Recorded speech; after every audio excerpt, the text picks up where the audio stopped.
journey into the western section of Jamaica brings us to the parish of St. Elizabeth. St. Elizabeth, the breadbasket of the nation, is one of Jamaica's largest parishes. It is one of the oldest parishes in Jamaica and originally included much of the western section of the island. It was split to form parts of Westmoreland and Manchester in 1703 and 1814 respectively. St. Elizabeth was named in honor of Lady Elizabeth Modiford, wife of Sir Thomas Modiford, Governor of Jamaica between 1664 and 1671. But in 1655, the British invaded the Spanish-held island of Jamaica, and a war broke out between Spain and the British.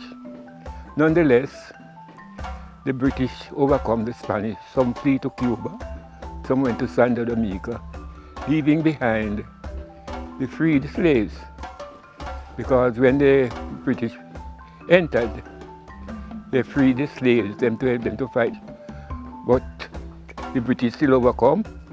So the Spanish flee to Cuba, Santo Domingo, leaving behind these freed slaves. Now these slaves, the British wanted them back on the plantation, and they made a call that they should return back to the plantation. But being in slavery so long, know the consequences of slavery. They said, no, we're not going back. But they could not have fought the British on the plains of Jamaica. Therefore, they take to the hills and the mountains. Some went to the Blue Mountain, some to the John Crow Mountains, some to the Cockpit Mountains.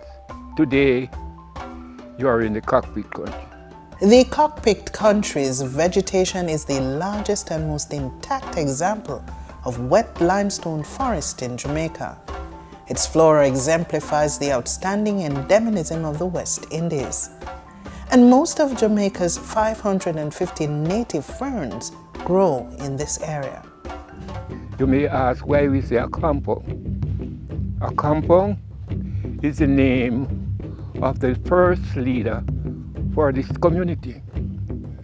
It was Colonel Accompong who Kojo sent from Nanny's Town in Portland to come here and to settle this, started this community over here.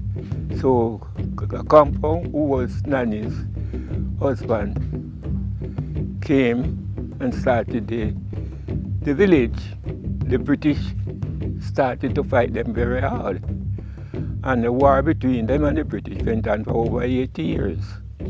And in that process, the British spent over £250,000, passes 44 different laws of means and ways of how to get rid of these people. But it all fails. In 1738, when all their ammunitions were done, food was gone, soldiers gone, then they had also sent back to England for more soldiers, more food, more money and everything. But the King going through his records and saying, well, we have been at it for over 80 years, yet we have nothing to show that we have made any headway to these people. So let us try something else. So in 1737, the King of England granted full powers to John Guthrie, Esquire, and Francis Sadler, Esquire, to come to Jamaica and to see if he can find these people and to make a peace treaty with them. They met on January 6, 1738, at a cave now known as the Peace Cave. And at that cave, a peace treaty was signed between the people who are now known as the Maroons and the British. And in that treaty, we had a right for self-governance. We have the right to own our own lands. Hence today, we are living in lands separated and apart from outer Jamaica. And that land that we live in is known as the Cockpit country. That's why the name Cockpit country means it's a country within a country. You see, so we are living in a different country from the Jamaican country, but everybody just says Jamaica. but it's a country within a country.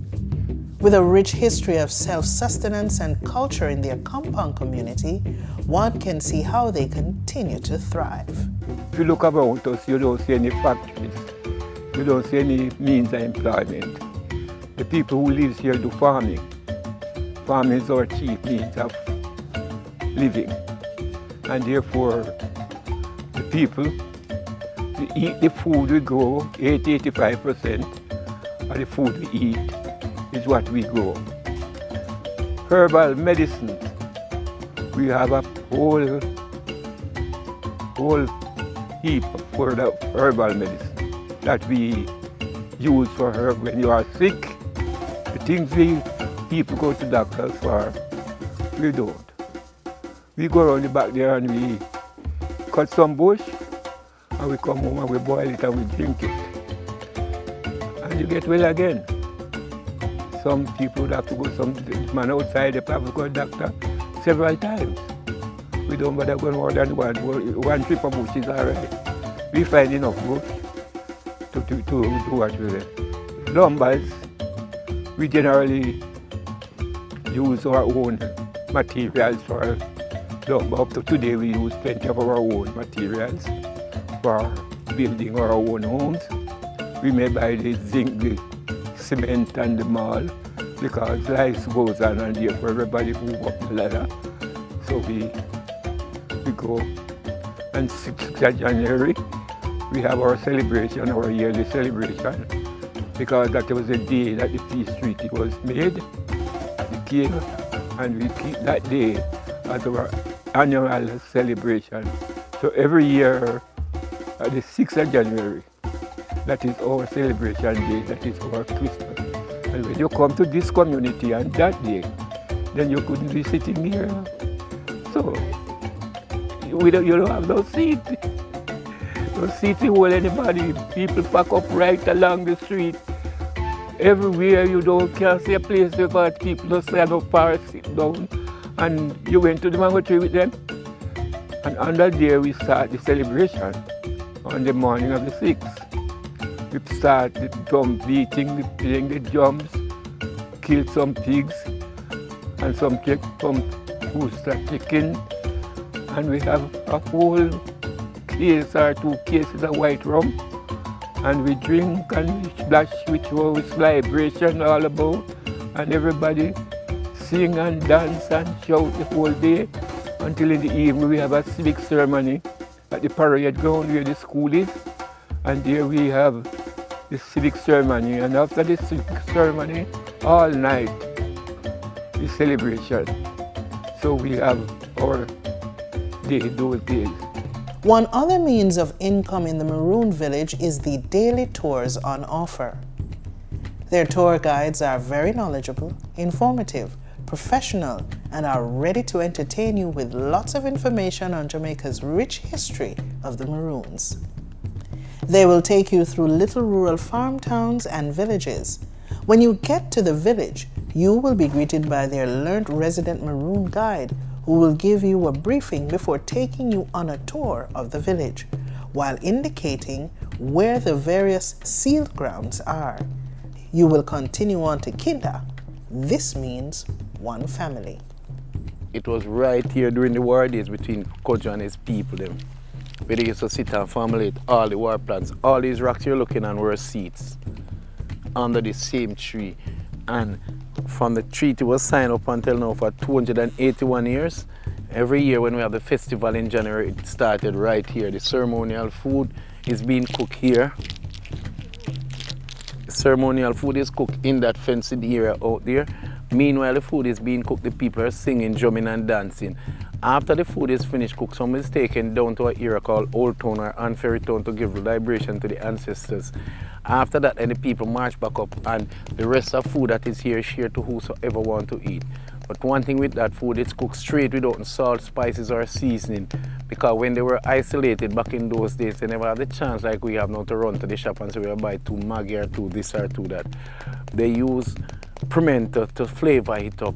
And after flavoring it, it's cooked with the yam, pork, chicken, and plantain. Everything is cooked together. And eaten, and a lot of people rush to eat this food because they say when they eat this food they get like an ear round luck. They get lucky through the ear by just eating this food.